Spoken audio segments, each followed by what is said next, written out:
রাজা অমরেন্দ্র সিংহ নিজেকে ন্যায় বিচারক হিসেবে পরিচিত করতে চান, তবে রাজ্যের বিভিন্ন সমস্যার কারণে তিনি সহজেই ধৈর্য হারিয়ে ফেলেন।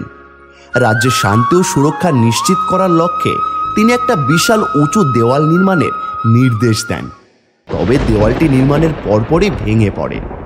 দেওয়াল ভেঙে পড়ার ঘটনায় রাজা অপমানিত বোধ করেন এবং তার ক্রোধ চরম পর্যায়ে পৌঁছে যায়। ক্রোধান্বিত রাজা তখনই হুকুম দেন, বেঁধে আনো রাজমিস্ত্রিকে, এখনই তাকে আচ্ছা করে ঠ্যাঙানি দেওয়া হোক আর কয়েদ করা হোক। এত শ্রম আর সম্পদ নষ্ট হলো, আমার অধীনস্থরা কি সব অকর্মা নাকি? আমি সত্যি কি শাসনে ব্যর্থ? রাজমিস্ত্রি করণ রাজ্যের এক প্রধান নির্মাতা। তার দক্ষতার গল্প সবার মুখে মুখে শোনা যায়, তবে সাম্প্রতিক সময়ে তার ব্যক্তিগত জীবনে সমস্যা শুরু হয়েছে। তার সন্তান গুরুতর অসুস্থ। সেই চিন্তায় মশলা পরীক্ষা করার সময় তিনি মনোযোগ দিতে পারেননি। রাজমিস্ত্রিকে ধরে আনা হতেই সে বলল, মহারাজ, আমার কি দোষ? সুরকির মশলা খারাপ ছিল, আমি কি করব? মহারাজ, যদি আপনি একটু সময় দেন, আমি নতুন করে দেওয়াল তৈরি করব, কিন্তু আমি একাই কি এ সমস্তের জন্য দায়ী? সুরকিওয়ালা রমেশ একজন সৎ ব্যবসায়ী, তবে তার মশলার মিশ্রণের কাজের জন্য নির্ভর করতে হয় গুণাগুণ সম্পন্ন সরঞ্জামের ওপর। কুমোরের সরবরাহ করা পাত্রটি খারাপ হওয়ার কারণে তার সব প্রচেষ্টা ব্যর্থ হয়েছে। তিনি মনে করেন তাকে অন্যায়ভাবে দোষারোপ করা হচ্ছে। দোহাই হুজুর, আমার কোনো দোষ নেই। আমার মশলায় তো কোনো ত্রুটি ছিল না। আমি এত পরিশ্রম করলাম, অথচ সবাই আমার দোষ দেখছে। কিন্তু মেশাবার পাত্রটা এমন বিশ্রী করে বানিয়েছে কুমোর যে সেটা দিয়ে কিছুতেই ভালো করে মেশানো যায় না। মহারাজ, পাত্র যদি মশলা ঠিক মতো মেশাতে না পারে, তাহলে আমি কি করতে পারি? কুমোর চাঁদু তার কাজ নিয়ে গর্বিত, তবে তার জীবনে অর্থনৈতিক সংকট এবং স্থানীয় লোকেদের অর্ডার দ্রুত পূরণ করার চাপ আছে। শিলার আচমকা উপস্থিতি তাকে বিভ্রান্ত করে। ওই জন্য তার মনে হয় পুরো বিষয়টি তার নিয়ন্ত্রণের বাইরে চলে গেছে। অমনি আবার লোক ছুটল কুমোরকে ধরে আনতে। কুমোর এসে কেঁদে বলল, মহারাজ, আবার কি দোষ? একে তো তাড়াতাড়ি মশলার গামলা গড়তে হয়েছিল, তার উপর আবার গড়বাই সময় একটা মেয়ে আমার বাড়ির সামনে দিয়ে ছুটে যেতে যেতে আমাকে চমকে দিল যে পাত্রটার গড়নি খারাপ হয়ে গেল। হুজুর, যদি আরো সময় পেতাম পাত্র ভালো বানাতে পারতাম, কিন্তু চাপ আর চমকে সব গন্ডগোল হয়ে গেল। মেয়েটিকে তখনই রাজার লোকেরা গিয়ে ধরে নিয়ে এলো। শিলা সাধারণ গ্রামবাসী। তার জীবনের সুখ বলতে অল্প কয়েকটি অলংকার, কিন্তু দুল না পাওয়ায় তার রাগ হয় এবং সে শ্যাকরার বাড়িতে ছুটে যায়। সে নিজেকে দোষী মনে করে না, কারণ তার কাজের পেছনে একটা বাস্তব কারণ ছিল।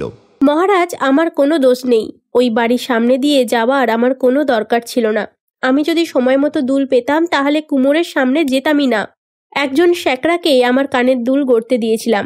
বাড়িতে এসে দুল জোড়া দিয়ে যাওয়ার কথা ছিল তার। সেদিন আমার চলে যাওয়ার কথা, তবু কিছুতেই সে দুল দিল না দেখে আমাকে তার বাড়িতে ছুটে যেতে হয়েছিল। কুমোরকে চমকে দেওয়ার কোনো উদ্দেশ্যই ছিল না আমার। আমি কি সত্যিই এত বড় সমস্যার কারণ? মহারাজ, আমি কেবল আমার কাজটি ঠিক মতো করাতে চেয়েছিলাম, আমাকে দোষ দেবেন না। শ্যাকরা মহেশ একজন দক্ষ সোনার উপর কাজ করা কারিগর। তার কাজে দেরি হয়েছিল মুক্তওয়ালার উপর নির্ভরশীলতার কারণে, কিন্তু তিনি মনে করেন তিনি যা করেছেন তার নিজের ক্ষমতার মধ্যেই ছিল। রাজার হুকুমে শ্যাকরাকে ধরে আনা হলো। সে বলল, মহারাজ, আমার কি দোষ বলুন? মুক্ত সময় মতো না এলে আমি কিভাবে দুল তৈরি করব? এ কি আমার দোষ? মুক্তওয়ালা মুক্ত দিয়ে যায়নি সময় মতো, সেই জন্যই তো আমার দুল গড়তে দেরি হলো। মহারাজ, আমার কাজ নির্ভর করে মুক্তের ওপর। আমি সময় মতো কাজ করার চেষ্টা করেছি। মুক্তওয়ালা রবি মুক্ত সংগ্রহ করে সমুদ্র থেকে। তিনি স্থানীয় ডুবুরিদের ওপর নির্ভরশীল। ডুবুরি গগন ভালো মুক্ত আনতে না পারায় তিনি সময় মতো সরবরাহ করতে পারেনি। মুক্তওয়ালাকে ধরে আনা হলো। সে বলল, এই আমার দোষ কিভাবে হয়? ডুবুরি ভালো কাজ করলে আমি সময় মতো মুক্ত দিতে পারতাম মহারাজ। আমি তো মুক্ত পাবার জন্য যথাসাধ্য চেষ্টা করেছিলাম, কিন্তু ডুবুরি তো ভালো মুক্ত তোলেনি। আমি আর কি করতে পারি বলুন? মহারাজ, মুক্তো তৈরি হয় সমুদ্রে। আমার হাতে তো শক্তির জন্ম দেওয়া নেই। তখন ডুবুরিকে ডাকা হলো। ডুবুরি গগন জীবিকার জন্য প্রকৃতির উপর নির্ভরশীল। সমুদ্রের শক্তির অভাবের কারণে সে ভালো মুক্তো সংগ্রহ করতে পারেনি। প্রকৃতির বিপরীতে সে অসহায়। সে এসে বলল, মহারাজ, আমার দোষ এর মধ্যে কি বলুন? আমি তো চেষ্টা করেছি, কিন্তু সমুদ্র যদি ভালো মুক্ত না দেয় আমি কি করতে পারি? শক্তিতে যদি ভালো মুক্ত না জন্মায় আমি কোথা থেকে আনি?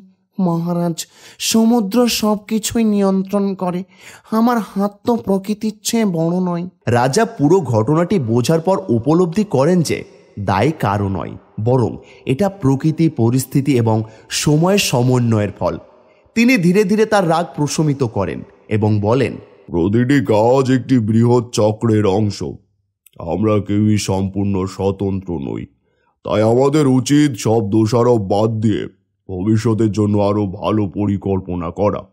শক্তি তো সমুদ্রের তলায়, কাজেই শেষ পর্যন্ত আর কাউকেই শাস্তি দেওয়া হলো না। রাজা একটি নতুন উদ্যোগ নেন, যেখানে প্রত্যেকের কাজ আরো ভালোভাবে সমন্বয় করে পরিচালিত হবে।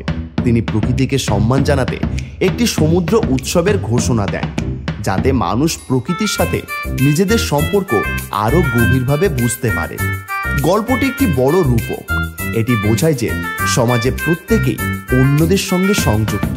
কোনো এক ব্যক্তির ব্যর্থতা কখনোই একক নয়, এটি প্রায়শই সিস্টেম বা সমষ্টির ত্রুটির ফল। গল্পটি আমাদের দায়বদ্ধতার চেয়ে সহযোগিতার গুরুত্বের দিকে ইঙ্গিত করে।